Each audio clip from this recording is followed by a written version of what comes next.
Sobat Maestro yang dikasihi Tuhan, Sobat Maestro,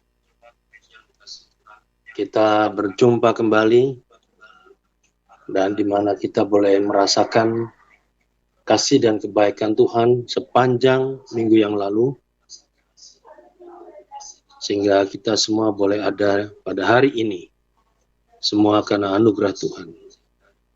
Dan Sobat Maestro dimanapun juga berada, yang ikut ambil bagian di dalam acara Maestro Golden Moment pada hari ini, kiranya diberkati Tuhan dengan semua kebaikan Tuhan melalui acara ini, sehingga kita boleh merasakan bahwa kita ini sungguh-sungguh sebagai anak Tuhan yang terus bisa mempercayakan hidup kita kepada Tuhan.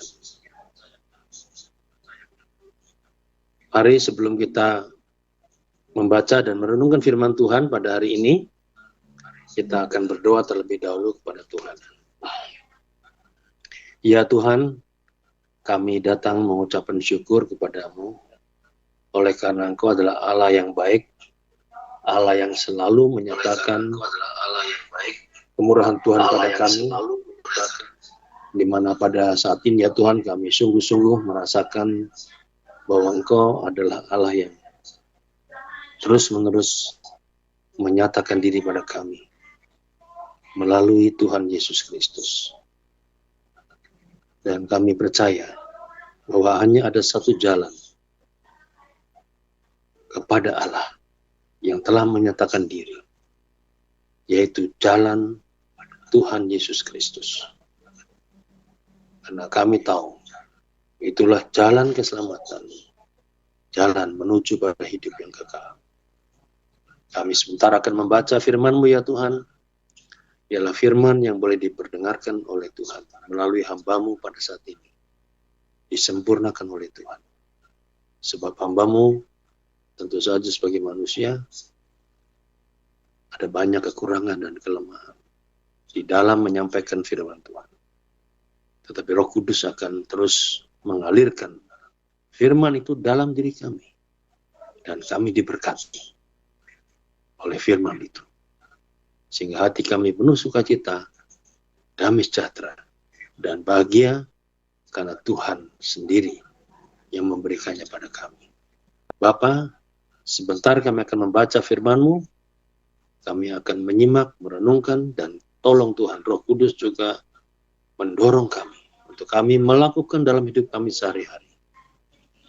Karena itu ya Tuhan, bersabdalah kepada kami, sebab kami bersedia untuk mendengarkannya.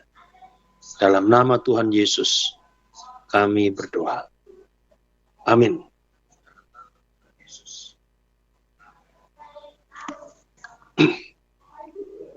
Sobat Maestro yang dikasihi Tuhan, hari ini kita akan membaca dua bagian ayat dari firman Tuhan. Yang pertama dari kitab Nabi Yesaya pasal 6, saudara-saudara. Yesaya pasal yang ke-6, saudara-saudara. Ayat yang ke-1 sampai ayat yang ke-8. Inilah firman Tuhan. Ini panggilan Allah untuk Yesaya. Dalam tahun matinya Raja Uzia, aku melihat Tuhan duduk di atas tahta yang tinggi dan menjulang, dan ujung jubahnya memenuhi bait suci. Para serafim berdiri di sebelah atasnya, masing-masing mempunyai 6 sayap. 2 sayap dipakai untuk menutupi muka mereka, 2 sayap dipakai untuk menutupi kaki mereka, dan 2 sayap dipakai untuk melayang-layang. Dan mereka berseru seorang kepada seorang, katanya, Kudus, kudus, kuduslah Tuhan semesta alam. Seluruh bumi penuh kemuliaannya. Maka bergoyanglah alas ambang pintu, disebabkan suara orang yang berseru itu, dan rumah itu pun penuhlah dengan asap.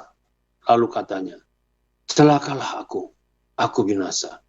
Sebab aku ini seorang yang najis bibir, dan aku tinggal di tengah-tengah bangsa yang najis bibir. Namun mataku telah melihat Sang Raja, yakni Tuhan semesta alam. Tetapi seorang daripada serafim itu terbang mendapatkan aku. Di tangannya ada bara yang diambilnya dengan sepit dari atas mezbah. Ia menyentuhkannya kepada mulutku dan berkata, lihat, ini telah menyentuh bibirmu. Maka kesalahanmu telah dihapus dan dosamu telah diampuni. Lalu aku mendengar suara Tuhan berkata, siapakah yang akan kuutus dan siapakah yang mau pergi untuk aku?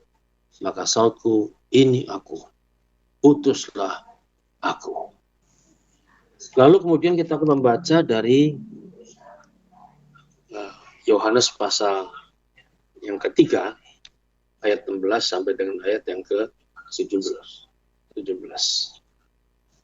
Yohanes pasal 3, ayat 16 dan 17. Demikian firman Tuhan, ini ayat yang terkenal. Karena begitu besar kasih Allah akan dunia ini, sehingga Ia telah mengaruniakan anaknya yang tunggal, supaya setiap orang yang percaya kepadanya tidak binasa, melainkan beroleh hidup yang kekal. Sebab Allah mengutus anaknya ke dalam dunia, bukan untuk menghakimi dunia, melainkan untuk menyelamatkannya oleh Dia.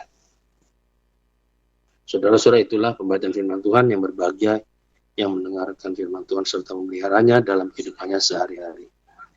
Haleluya.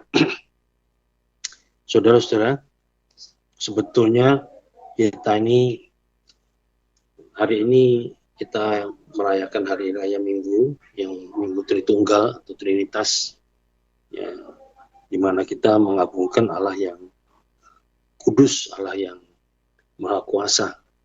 Ya. Dan mengapa Trinitas? Karena Allah yang kita kenal itu adalah Allah yang ada di dalam Tuhan Yesus Kristus. Saudara-saudara, kalau kita bicara secara jujur, ya, maka sebetulnya tidak ada seorang pun dari antara kita sebagai manusia yang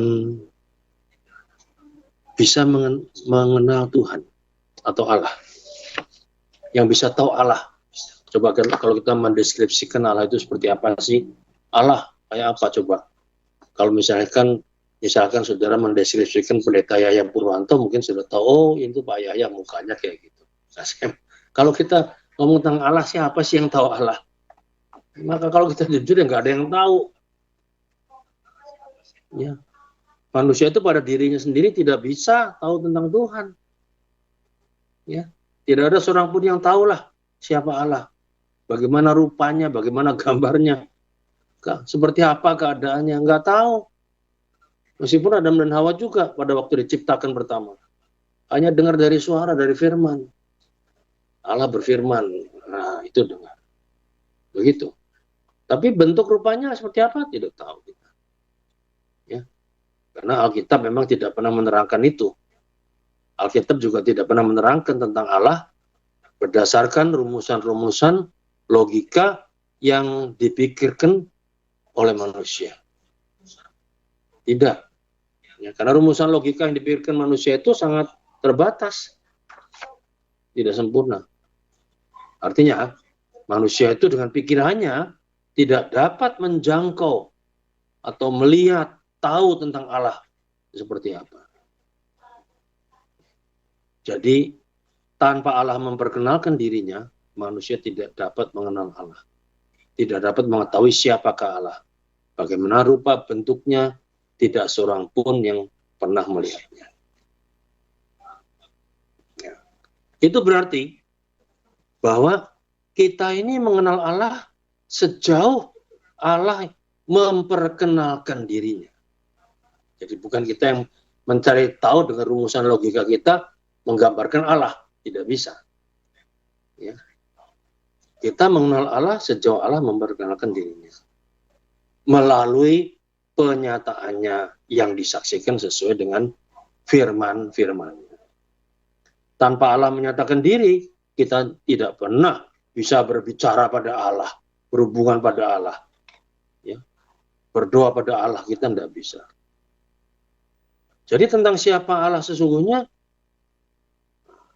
ketika kita memakai pikiran kita yang terbatas, kita hanya tahu tentang Allah sejauh proyeksi pikiran kita sendiri. Artinya Allah yang kita ciptakan menurut akal budi kita. Kita menggambarkan Allah secara akal budi, menurut kita. Ya, karena itu, saudara-saudara, kita tidak mungkin melihat atau mendapatkan pengenalan tentang Allah itu memadai. Ya. Walaupun dengan cara berpikir manusia yang canggih sekalipun, itu toh cuma sebatas logika. Seperti dikatakan dalam Yesaya pasal 55 ayat 8-9. Saya bacakan. Yesaya pasal 55 ayat 8-9. Inilah bunyi firman Tuhan.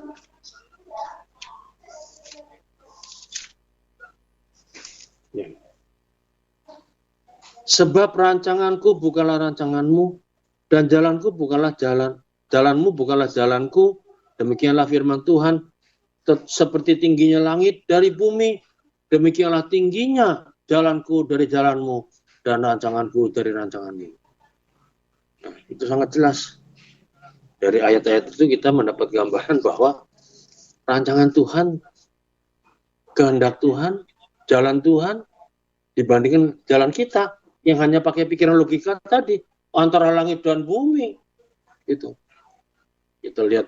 Itu yang digambarkan firman Tuhan. Karena, ya, nah saudara-saudara, karena begitu besar kasih Allah pada manusia, ya, tadi dalam Yohanes 16, maka Allah itu mau datang untuk manusia berdosa.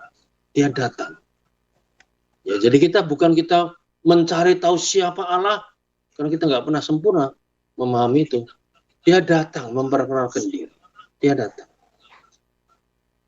Maka tema kita pada hari ini adalah puncak penyataan Allah adalah Yesus Kristus. Nah, yang pertama yang kita renungkan adalah apa?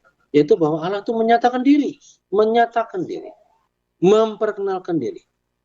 Istilah penyataan itu, ya, penyataan Allah menyatakan diri ini, yaitu gagasannya begini. Jadi ada sesuatu yang tertutup, ya, yang tidak diketahui, kemudian menjadi terbuka, menjadi tersingkap. Ya. Saudara membayangkan, kan kalau kita di rumah tangga itu kan selalu ada di meja makan, ada sungkup kan, sungkup untuk makanan. Kalau sungkup itu tidak pernah kita buka, kita nggak tahu di dalam itu ada masakan apa saja itu. Nah, kalau sungkup itu kita buka, selubung itu kita buka, lah kita baru tahu di situ ada masakan apa. Mungkin ada rendang, ada telur, ada puyonghai, ada macam-macam makanan yang lainnya yang enak-enak. Tapi selama masih tertutup, tidak tahu kita menebak-nebak. Nah, selama ini kita sebagai manusia kalau dalam bidang agama-agama itu, manusia cuma dengan pakai pikiran logikanya nebak Tuhan itu kayak apa sih? Tapi dalam agama Kristen, konsep agama Kristen, dalam iman Kristen kita, maka itu tidak demikian. Ya. Jadi Tuhan itu yang tidak dikenal, yang kita nggak tahu seperti apa, maka sekarang diketahui karena karya Allah sendiri yang membukakan, menyingkapkan selubung tadi. Dengan perkataan lain, Tuhan Allah keluar, dalam tanda petik dari persembunyiannya, ya, lalu memperkenalkan diri pada manusia yang dicatatkan di dalam sabda, firman, dan karya-karyanya. Jadi, bukan jalan dari manusia untuk mengungkapkan tentang Allah, sebaliknya Allah sendiri yang menyatakan dirinya kepada manusia Mengapa Allah menyatakan dirinya? Karena kasih-Nya yang besar, besar sekali, begitu besar, dikatakan tadi dalam Injil Yohanes 3:16, sehingga Ia membukakan dirinya, sekalipun juga mungkin yang terbuka itu hanya sedikit dari rahasia Allah yang Maha Kuasa, yang Maha Kudus. Allah yang Maha Kuasa, yang Maha Kudus itu membukakan dirinya, meskipun sedikit. Ya. Allah menyatakan diri, ya, itu selalu dalam bentuk yang bisa dimengerti oleh manusia. Jadi pasti, kalau Allah membukakan diri, itu harus bisa dimengerti oleh manusia. Ya. Itu yang di dalam istilah teologi disebut antropomorf. Ya. Artinya apa? Bentuk di mana pasti bisa dimengerti oleh manusia. Bentuk manusia lah. Setiap orang bisa mengerti, ya, tentang Allah. Karena Allah menyatakan diri dalam bentuk antropomorf tadi. Jadi bukan hanya orang-orang yang pintar saja. Bukan hanya para pendeta saja, para teolog. Bukan hanya kaum rohaniawan yang bisa mengerti tentang Allah. Ya. Tidak.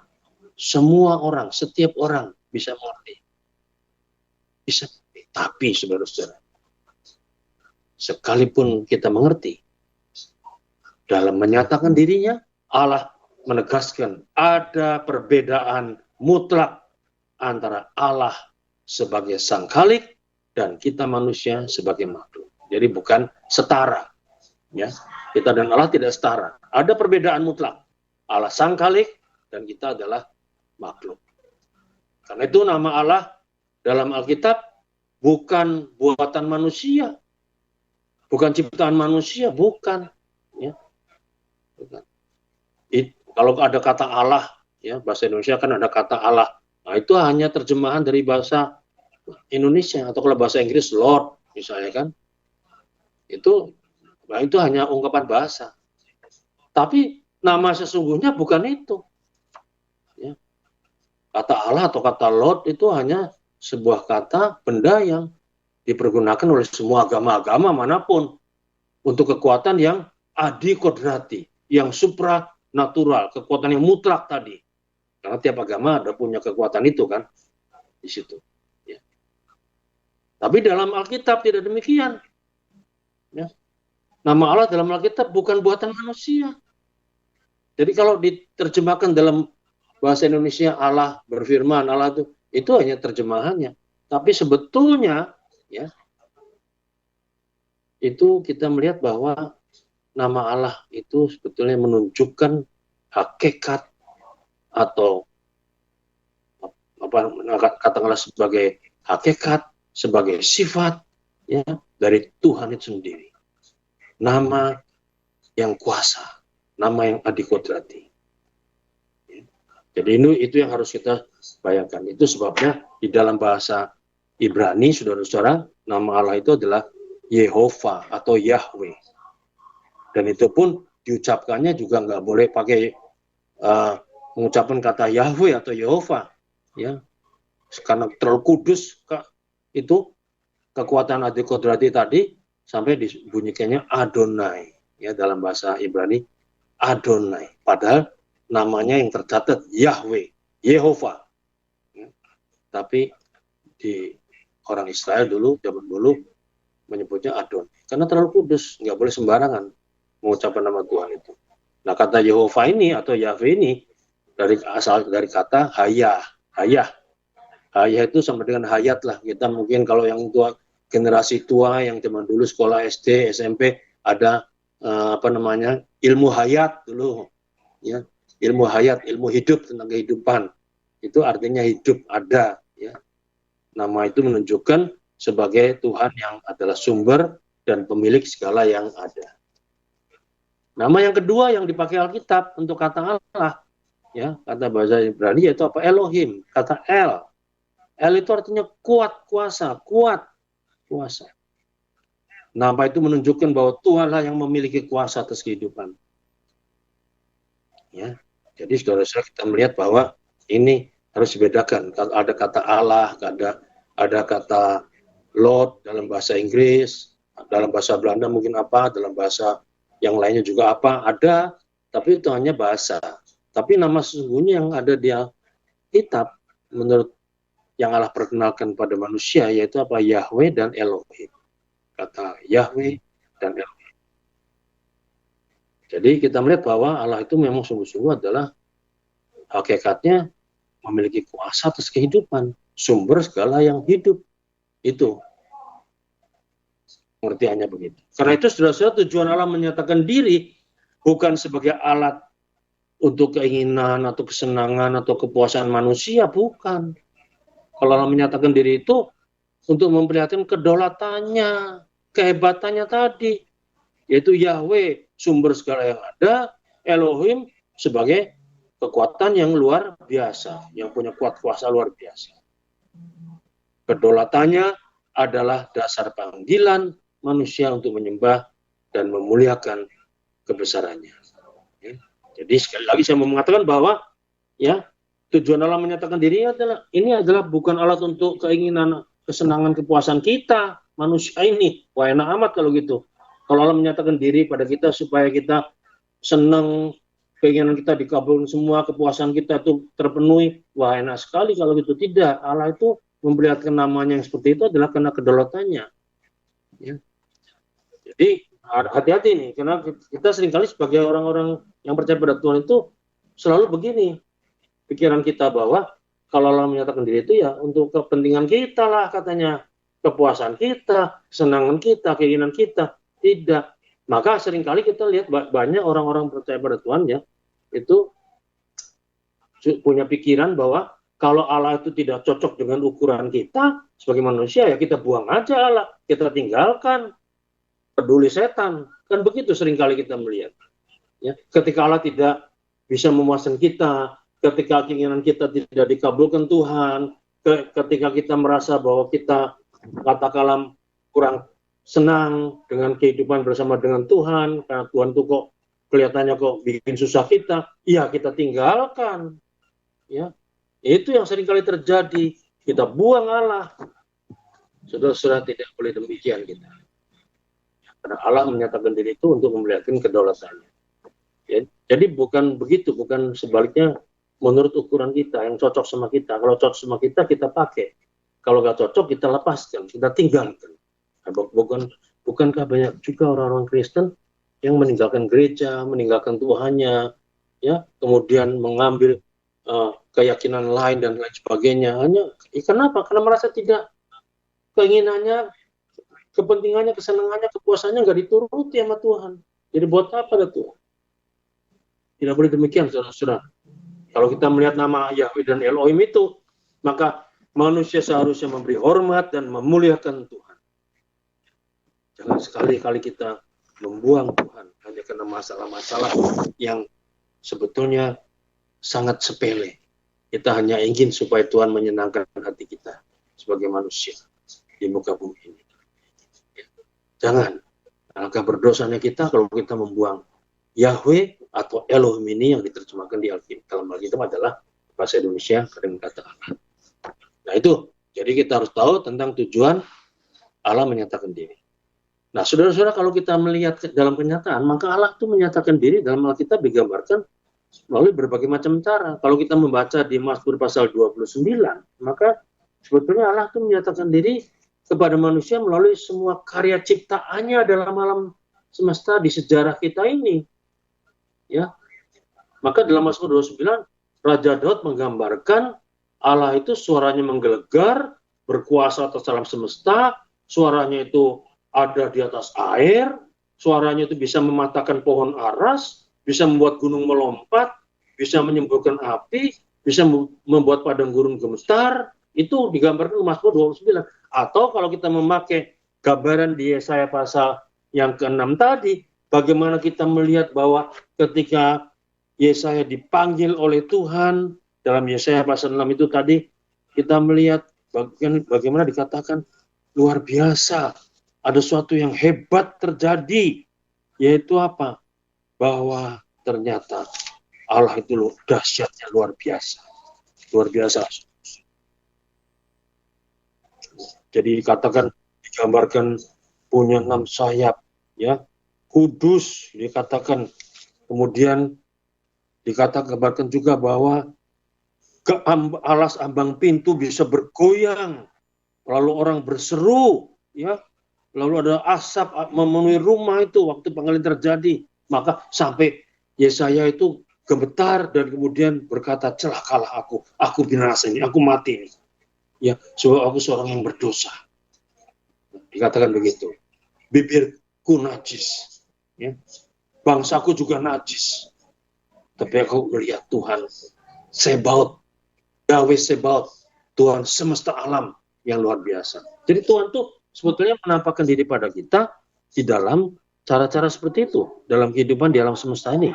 Ya sampai hari ini bagaimana kita melihat matahari masih bersinar, bagaimana kita melihat bumi masih bisa kita menjadi tempat kita berpijak, bagaimana iklim itu masih bisa begitu walaupun memang sudah banyak berubah karena ulahnya manusia berdosa, tapi Tuhan masih memelihara.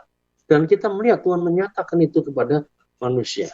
Sebetulnya kalau kita aware dengan itu, kita harusnya menjadi orang yang takut akan Tuhan, yang bisa dekat dengan Tuhan, yang bisa betul-betul menyembah pada Tuhan. Nah, saudara-saudara, kalau kita melihat itu semuanya harusnya gitu, tapi manusia nggak sadar.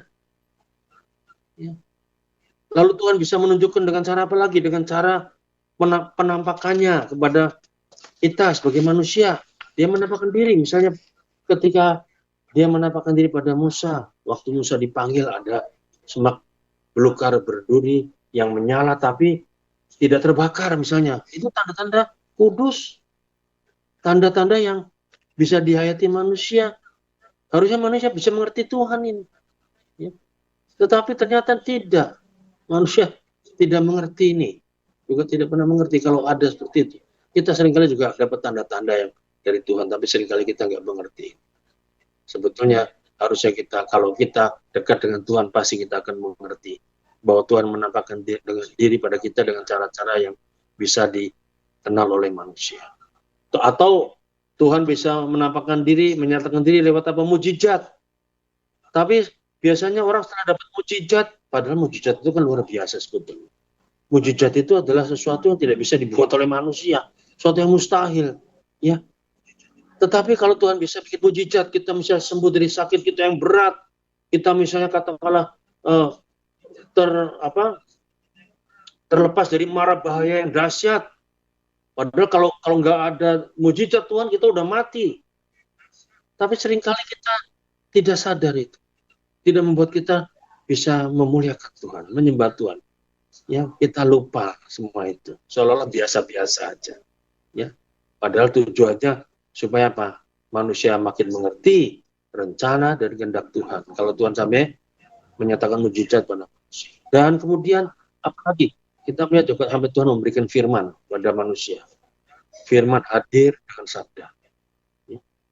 Dari zaman dulu disampaikan pada para nabi, disampaikan dengan cara segala macam cara. Firman ini kepada manusia. Tapi manusia juga kadang-kadang seperti umat Tuhan pada zaman dulu tidak mengerti juga. Ya, kehidupannya pasang turut, naik turun. Ada dosa, ada enggak, ada satu waktu baik, di satu saat yang lain jahat kembali. Itu bangsa pilihan Tuhan zaman dulu. Nah, saudara-saudara, jadi saya mau menyimpulkan bahwa berbagai macam cara Tuhan menyatakan diri. Ya. Kita melihat itu adalah merupakan karya Tuhan yang besar sebetulnya, tapi seringkali manusia tidak pernah mengerti. Manusia tidak pernah bisa menghormati Tuhan, memuliakan Tuhan, mengagungkan Tuhan. Manusia tidak bisa. Dan disitulah saudara-saudara akhirnya apa? Kemudian firman-Nya tadi itu kemudian menjelma menjadi firman yang hidup. Ya. Firman yang hidup itu apa? Yaitu firman itu ada di dalam Tuhan Yesus Kristus. Ya, inilah satu penyataan yang khas, yang khusus. Penyataan Tuhan pada manusia. Penyataan ini digenapi dalam Tuhan Yesus Kristus. Dalam Kristus, Allah sempurna menyatakan diri. Ya. Dan itu sebabnya kenapa tema kita pada hari ini saya beri tema puncak segala penyataan Allah adalah melalui Tuhan Yesus Kristus. Ya, puncaknya dari Allah menyatakan diri yaitu melalui Tuhan Yesus Kristus. Kenapa? Karena di dalam Tuhan Yesus terdapat keselamatan, terdapat pengampunan dosa. Itu yang terjadi. Jadi mengapa kok puncaknya Yesus? Karena apa? Karena semua alat penyataan Tuhan yang lain yang saya sebut di atas tadi itu belum sempurna, baik lewat alam semesta ciptaannya, baik lewat firman, baik lewat mujizat, baik lewat penampakan, itu belum sempurna. Sempurnanya ada di dalam Yesus. Luar biasa. Itu sebabnya saudara-saudara, Nikodemus sampai datang kepada Tuhan Yesus dalam cerita kita tadi. Yohanes pasal 3 ayat 1 dan seterusnya. Tapi kita hanya membaca 2 ayat saja kan tadi, ayat 16 dan 17. Jadi itu betul-betul kita melihat bahwa Nikodemus seorang rabi, seorang guru, ya, pengajar orang-orang pada waktu itu. Bahkan Nikodemus itu juga salah satu dari 70 orang yang diangkat menjadi dewan penguasa Yahudi pada waktu itu, atau mahkamah agung Yahudi yang disebut Sanhedrin pada waktu zaman dulu. Coba bayangkan, ini orang kan sudah kampiun ini. Seharusnya sudah bisa sampai ke, kalau sampai mati pun juga pasti masuk surga. Tapi dia tidak mengerti. Ya, dia tidak mengerti tentang Yesus itu. Dia tidak mengerti bahwa pun Allah menyatakan diri adalah melalui Yesus Kristus. Bayangkan. Nah ini, ya, kenapa kok Yesus Kristus? Karena di dalam Yesus Kristus ada keselamatan, ada hidup yang kekal. Saudara, ini kalau kita bicara tentang hidup kekal, keselamatan, itu orang biasanya kalau masih sehat, kaya, bisa segala-galanya, ya tidak pernah terpikir. Tapi nanti kalau sudah mau meninggal, atau kalau sudah mati, lalu mau dimakamkan, ya saudara-saudara perhatikan, biasanya yang saya sering kali mengalami ketika melakukan pelayanan pemakaman, itu seringkali kalau sudah mati masuk ke dalam liang lahat, lalu kemudian ada hampir semua orang, katakanlah orang-orang yang merasa berpengaruh itu, ini petinya kurang loh, miring sini, harus lempeng, harus madep sini, harus gini. Itu maksudnya apa? Tujuannya mau supaya hidup kekal, supaya orang yang mati itu bisa masuk surga sebetulnya. Supaya yang mati itu bisa menerima keselamatan, jangan sampai jalannya terhalang. Itu yang ditakuti orang. Kalau sudah dekat mati, orang baru takut. Tapi kalau selama masih hidup, apalagi dia kaya, dia bisa segalanya, dia pinter, oh Tuhan mungkin nggak dianggap. Kalau sudah dekat kematian, ingat, penjahat di sebelah kiri kanan Tuhan Yesus. Yang satu pada waktu itu dia takut sekali sampai dia bilang, Tuhan ingat saya kalau Tuhan sudah masuk kerajaan surga. Hari ini engkau juga ada bersamaku di Firdaus kata Tuhan. Itu ada rasanya gentar. Jadi mengapa kok Yesus puncaknya? Karena Yesus ini adalah memberikan keselamatan, kehidupan kekal kalau kita percaya. Dan Nikodemus ternyata salah seorang rabi Yahudi, pengajar yang hebat, anggota Sanhedrin, masih bertanya pada Yesus dan Yesus memberikan penjelasan yang bagus sekali sampai dia bisa mengerti, dan akhirnya dia, kalau kita melihat perjalanan sejarahnya, dia bertobat. Saudara bisa membaca itu pada Yohanes pasal 7 dan Yohanes pasal 19. Pasal 7 itu Yesus dibela oleh Nikodemus, dan pasal 19 itu di mana pada waktu Yesus mati dia ikut menurunkan mayat Yesus, merempahinya, mengapaninya, dan sampai kemudian memakamkan. Itu Nikodemus. Artinya memang dia percaya bahwa Yesus itu adalah juru selamat. Bahwa puncak penyataan diri Allah itu hanya melalui Yesus. Karena Yesus satu-satunya jalan untuk bisa masuk ke dalam kerajaan surga. Nah, saudara-saudara, Yesus adalah Allah yang berinkarnasi. Allah berfirman, menyatakan diri melalui Yesus, maka Yesus adalah akhir dari penyataan Allah kepada manusia. Yesus mewujudkan wahyu Allah dalam dirinya, dalam hidup, dalam mati, dan kebangkitannya. Yesus sebagai pemenuhan janji Allah kepada dunia ini. Dia datang untuk menjadi penebus dosa manusia pada saat keadaan manusia memang sangat berat. Ya, manusia yang makin jahat ini kita lihat, tapi Yesus datang menawarkan penebusan dosa. Itu semuanya adalah karena begitu besarnya kasih Allah kepada dunia ini, sehingga dia betul-betul mengaruniakan Yesus supaya setiap orang yang percaya mendapatkan hidup yang kekal. Oleh karena itu, bila kita ingin mengenal Allah, lihat karya dan pekerjaan yang dilakukan Tuhan Yesus dan percayalah kepada karya terbesar Yesus adalah karya keselamatan. Karya inilah yang diimpikan, yang diharapkan setiap manusia. Kalau pada akhirnya dia harus mengakhiri dunia ini. Karena Tuhan Yesus menyiapkan semua orang percaya untuk bisa masuk kerajaan Allah yang sempurna.